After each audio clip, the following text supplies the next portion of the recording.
माँ की शान और माँ की अज़मत, इसी में बाप की अज़मत भी और बाप की शान भी है। जिनके माँ बाप दुनिया से चले गए हैं उनकी अज़मत को बयान कर रहा हूँ, और जिनके माँ बाप ज़िंदा हैं, मेरी आप अहले ईमान वालों मुसलमानों से गुजारिश है कि माँ बाप की खिदमत किया करें। हाँ, वो कितने भी बुरे हैं, माँ माँ है, बाप बाप है। सल्लल्लाहु अलैहि या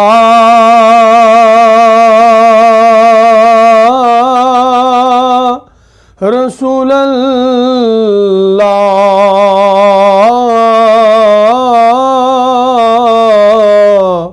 वसल्लम अलैका या हबीब अल्लाह। हज़ारों दरूद, हज़ारों सलाम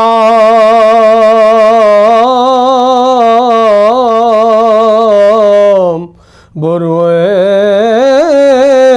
मोहम्मद अलैहि सलाम। सल्लल्लाहु अलैहि या रसूल अल्लाह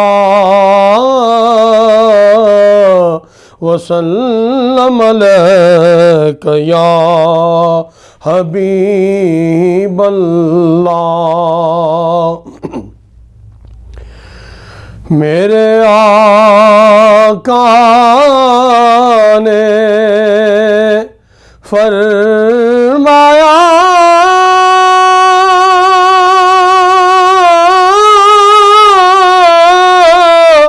कर लो खिदमत मां प्यो दी, जिसने काबा तक ना होवे ओ तक ले सूरत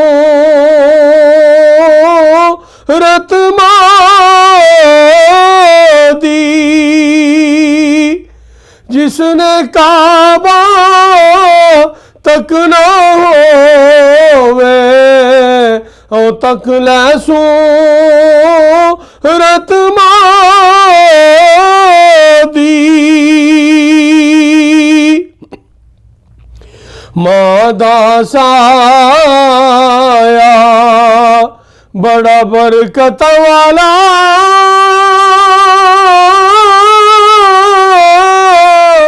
ते माजे रहमत रब दी। मादा साया बड़ा बरकत वाला, ते माजे रहमत रब दी।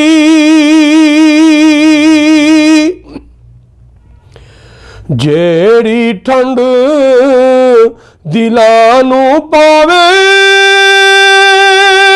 ओ मिठी बोली मां दी। मावा बाजो केड़ा सजनो दिल दे रोद वंडांदा। मादा साया बड़ा बरकत वाला, ते माजे रहमत रब दी। मावा बाजो केड़ा सजनो दिल दे रोद वंडांदा। जे कंडा पुत्र नू चुभ जादा,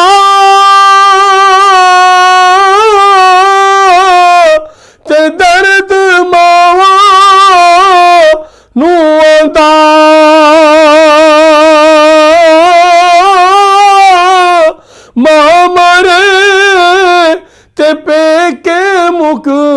दे ते प्यू मरे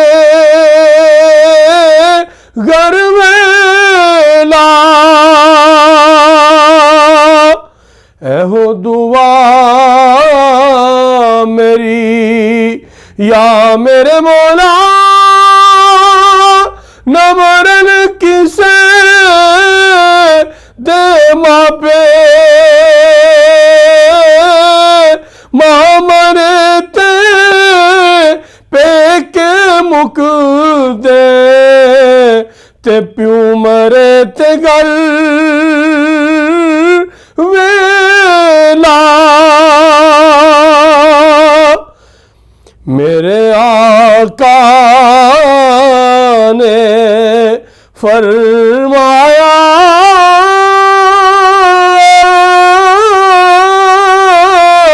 कर लो खिदमत मां प्यू दी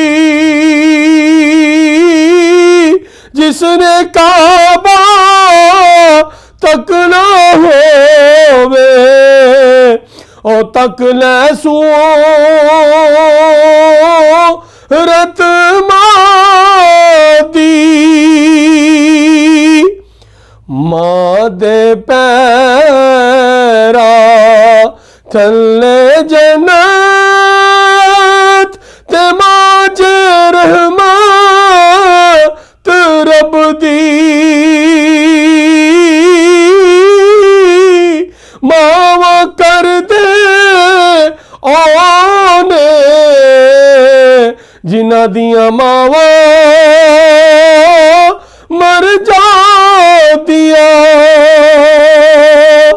एहो दुआ मेरी या मेरे मौला जिन्हां दे मापे मर गए ने अल्लाह नू अल्लाह करे जन्नत अता करे मेरे आका ने फरमाया कर लो खिदमत मां प्यू दी